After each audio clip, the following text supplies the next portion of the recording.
Assalamualaikum warahmatullahi wabarakatuh. Perkenalkan, nama saya Muhammad Abiansa dari jurusan Ekonomi Pembangunan dengan NIM 2461135 dari dengan mata kuliah Ekonomi Pembangunan. Pada bab 6 ini saya akan menjelaskan materi tentang pertumbuhan penduduk dan pembangunan ekonomi yang berfokus pada penyebab, konsekuensi, dan konsekvensi. Isu sentral kita sekarang kemungkinan besar adalah bagaimana dunia menangani masalah semakin banyaknya jumlah manusia. Oleh kutipan dari James James Grant, mantan Direktur Jenderal dari UNICEF. Isu pokok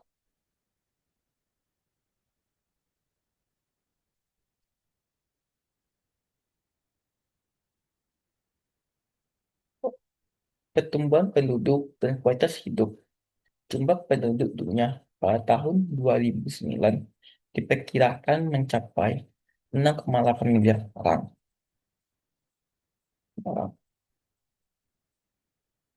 Serikat Bangsa-Bangsa atau PBB memproyeksi jumlah penduduk akan mencapai lebih dari 2,2 miliar pada tahun 2050. Pada angka proyeksi lainnya menunjukkan angka lebih tinggi, yaitu 9,5 miliar jiwa. Sebagian besar penduduk dunia menjalani kehidupan mereka di dunia berkembang. Pertanyaannya, apa implikasi ekonomi sosial terhadap penduduk jika proyeksi pertumbuhan penduduk itu memang menjadi kenyataan? Apakah skenario ini dapat dihindarkan atau apakah inflasi bergantung pada keberhasilan dan kegagalan upaya pembangunan? Itu kita daripada dan kita masuk ke step selanjutnya. 6 isu besar dalam pertumbuhan penduduk dan pembangunan. Satu, apakah negara-negara berkembang akan mampu memperbaiki taraf hidup penduduk dengan tingkat pertumbuhan penduduk yang cepat? Sejauh manakah peningkatan penduduk yang cepat akan mempersulit upaya menyediakan perumahan, transportasi, sanitasi, dan keamanan? Dua, bagaimana negara-negara berkembang mampu menangani pertumbuhan jumlah tenaga kerja yang semakin cepat dalam perkembangan desa waksa mendatang? Apakah akan lebih banyak kesempatan kerja atau sebaliknya tingkat pengangguran akan berhubung tinggi? Tiga, apa saja inflasi tingkat-tingkat pertumbuhan yang lebih tinggi terhadap peluang orang-orang miskin untuk mengatasi kemiskinan absolut? Apakah pasokan dan distribusi makanan sudah tidak hanya mencukupi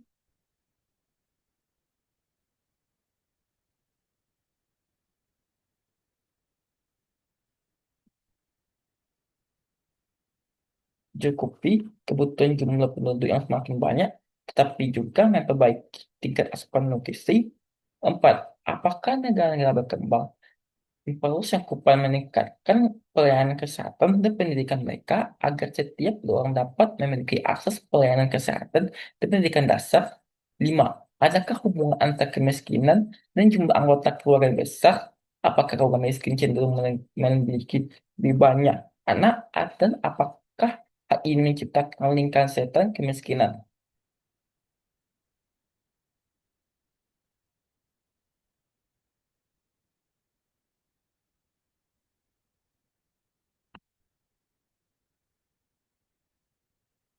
Sejarah pertumbuhan penduduk dunia pada tahun se- pada tahun 12 pada 12 tahun yang lalu, ketika orang-orang pertama kali mengolah lahan untuk bercocok tanam sekitar 12 tahun yang lalu, jumlah penduduk dunia diperkirakan tidak lebih dari 5 juta orang, sebuah angka yang sangat kecil dibandingkan standar saat ini.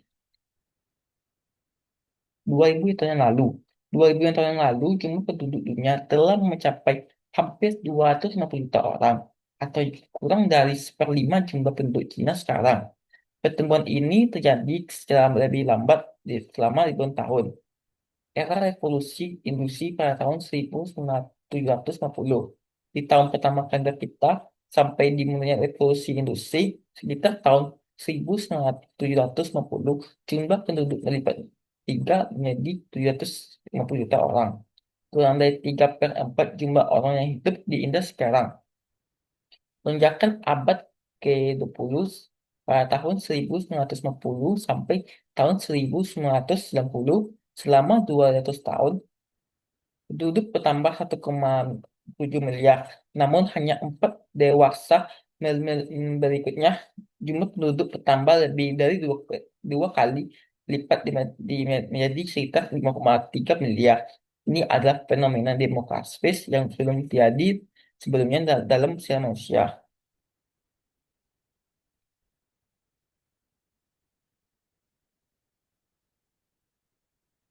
Pertumbuhan penduduk dunia pada tahun 1750 sampai tahun 2050. Fakta kuncinya, 97% pertumbuhan penduduk neto jadi di negara-negara berkembang. 80 juta penduduk bertambah setiap tahun di seluruh dunia. 4 kali lipat pertambahan penduduk hanya dalam 4 dewasa pada tahun 1900, pada tahun 1050 sampai tahun 1990. Proyeksi PBB pada tahun 2050, proyeksi PBB lebih dari 9,2 jiwa miliar menghuni bumi. Laju pertumbuhan penduduk dan masa pengadaan.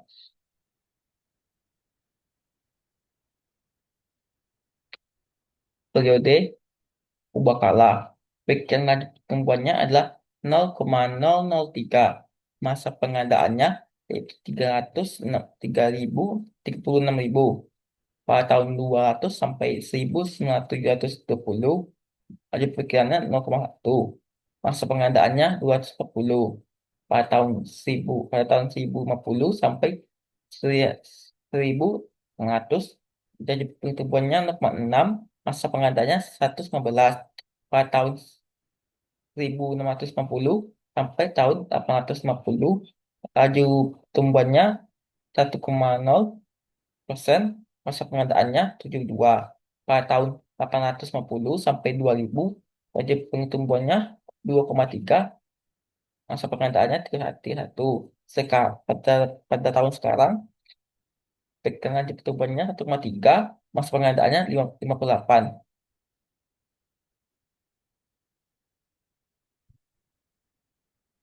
Masa pengadaan. Waktu yang diperlukan untuk terjadinya kenaikan jumlah penduduk sebanyak 2 kali jumlah penduduk sebelumnya. Semakin tinggi laju pertumbuhan, semakin singkat pula masa pengadaan. Percepatan dramatis. Pada tahun 1660, dunia memerlukan waktu 36 tahun, 36.000 tahun untuk mengadakan jumlah penduduk. Kini hanya diperlukan sekitar 48 tahun saja untuk mencapai pengadaan yang sama. Lompatan waktu ini mencerminkan percepatan pertumbuhan yang luar biasa dalam sejarah umat manusia.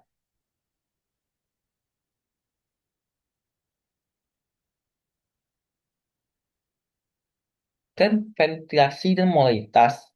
Tingkat pertumbuhan penduduk. Laju pertumbuhan penduduk yang dihitung berdasarkan pertumbuhan alamiah dan disesuaikan dengan pertambahan akibat migrasi dan emigrasi internasional. Pertambahan alamiah, selisih antara tingkat kelahiran dan tingkat kematian dalam populasi tertentu, tidak membutuhkan faktor migrasi masuk maupun migrasi keluar. Migrasi internasional neto, selisih antara orang yang bermigrasi di dalam satu negara dan orang-orang yang bermigrasi keluar dari negara tersebut dalam periode waktu tertentu. Dinamika kelahiran dan kematian di negara berkembang. Tingkat kelahiran yang besar di negara berkembang berada dalam kisaran dari 5 sampai 40 per 1.000 penduduk. Sebaliknya, tingkat kelahiran di hampir semua negara maju kurang dari 15 per 1.000 penduduk. Tingkat kelahiran negara berkembang dewasa ini seringkali masih lebih tinggi dibandingkan tingkat kelahiran di masa pra-industri di Eropa Barat. menunjukkan bahwa transisi demokrasi di negara berkembang masih terus berlangsung. Tidak adanya penetrasi yang cukup besar selama 3 dewasa yang lalu. Tidak hanya di negara seperti Taiwan, Korea Selatan, dan Cina yang membangun ekonomi dan sosialnya yang berlangsung cepat, tapi juga di negara-negara dengan laju pertumbuhan yang lebih lambat seperti Meksiko, Bangladesh, serta negara-negara yang pertumbuhannya stagnan seperti Zimbabwe.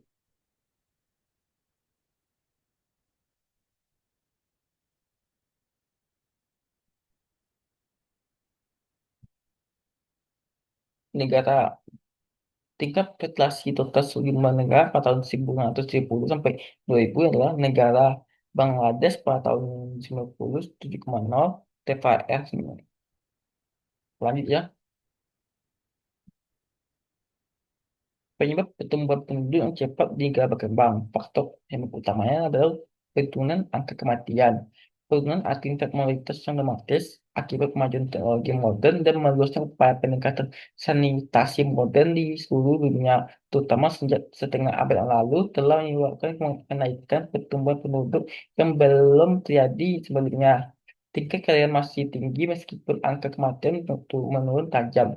Tingkat kekayaan di negara berkembang masih tetap tinggi dibandingkan negara maju. Transisi demografis yang belum selesai ini menciptakan kesenjangan antara angka kematian penduduk, kelahiran dan kematian menurun pertumbuhan besar.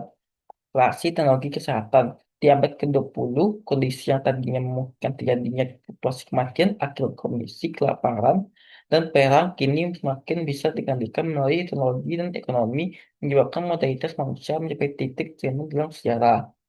Dengan terkunci 97% pertambahan penduduk neto terjadi di negara berkembang saat ini. 58 tahun masa keadaan penduduk dunia saat ini turun dari 36.000 tahun sebelum era pencataan.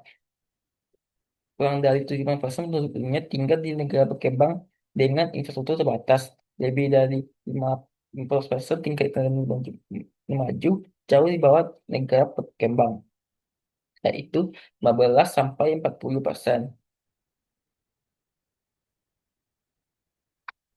Inflasi pertumbuhan penduduk terhadap pembangunan.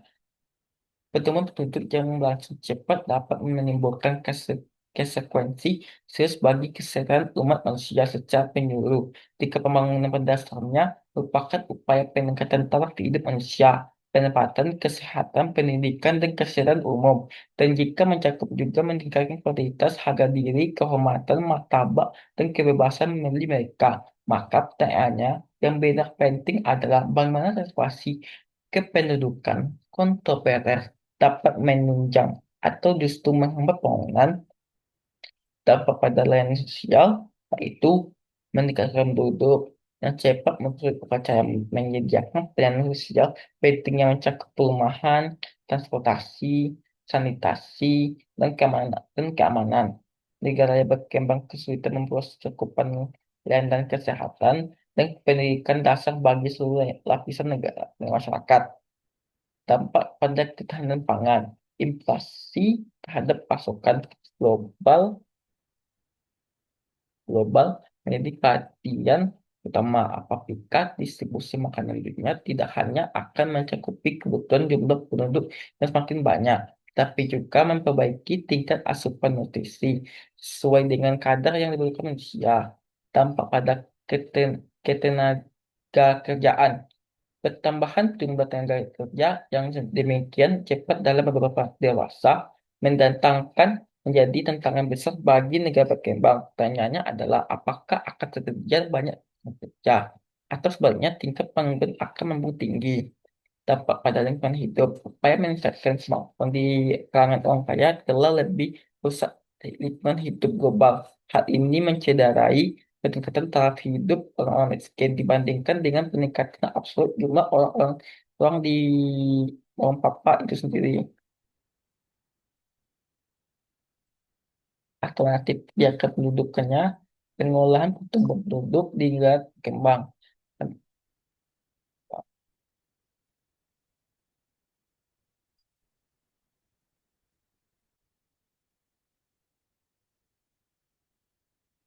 Baik, selanjutnya, ulang lagi. alternatif kebijakan kependudukan, mengawal pertumbuhan penduduk di negara berkembang. Amartya pemenang Nobel bidang ekonomi mengatakan pembangunan ekonomi mungkin tidak dapat dipandang sebagai konsentrasi terbaik, tapi pembangunan sosial, khususnya pendidikan dengan lapangan kerja bagi perempuan sesungguhnya dapat menjadi konservasi yang sangat efektif. Satu, pendidikan perempuan. Meningkatkan akses dan kualitas pendidikan bagi perempuan terbukti menjadi salah satu cara paling efektif untuk meningkatkan angka kelahiran secara alami tanpa pemaksaan. Perempuan terdidik cenderung lebih memilih keluarga yang lebih kecil. Pembangunan ekonomi meningkatkan taraf hidup masyarakat secara keseluruhan termasuk penempatan, kesehatan, dan kesempatan kerja. Terbukti relasi kuat dengan penurunan angka fertilasi secara sukarela di berbagai negara berkembang. Program KB atau kesehatan, kebijakan keluarga berencana atau KB menyediakan akses terhadap konservasi dan layanan kesehatan reproduksi merupakan intervensi yang langsung telah berhasil menurunkan angka kelahiran di banyak negara, termasuk China dan India. Kesimpulan dari materi hari ini adalah pertumbuhan penduduk dan pembangunan ekonomi adalah satu pertumbuhan penduduk bukan sekadar persoalan angka, melainkan masalah kesejahteraan dan pembangunan manusia. Pertumbuhan yang cepat dapat menimbulkan konsekuensi bagi kesejahteraan umat manusia secara menyeluruh, terutama di negara berkembang yang sumber dayanya terbatas. Distribusi penduduk di dunia sangat tidak merata. Lebih dari seperempat penduduk dunia di negara-negara berkembang dan bangsa Afrika diproyeksi meningkat drastis dari 50% pada tahun 2010 menjadi 22% pada tahun 2050. Sementara di Asia dan Pasifik tetap mendominasi dengan lebih dari 58% populasi global. Investasi yang tiga penurunan vaksinasi yang signifikan. Jadi di hampir semua negara berkembang, Bangladesh mencatat penurunan TVR dari 27,0 menjadi 2,3. Sementara di Thailand dari 58 jadi 1,8. Membuktikan bahwa perubahan demokrasi yang positif sangat mungkin tercapai melalui kebijakan yang tepat. Empat, pembangunan manusia, terutama pendidikan perempuan, kesempatan kerja yang luas, dan akses terhadap layanan kesehatan reproduksi merupakan kunci utama dalam mengelola pertumbuhan penduduk secara efektif dan berkelanjutan demi masa depan yang lebih sejahtera. Nah, eh,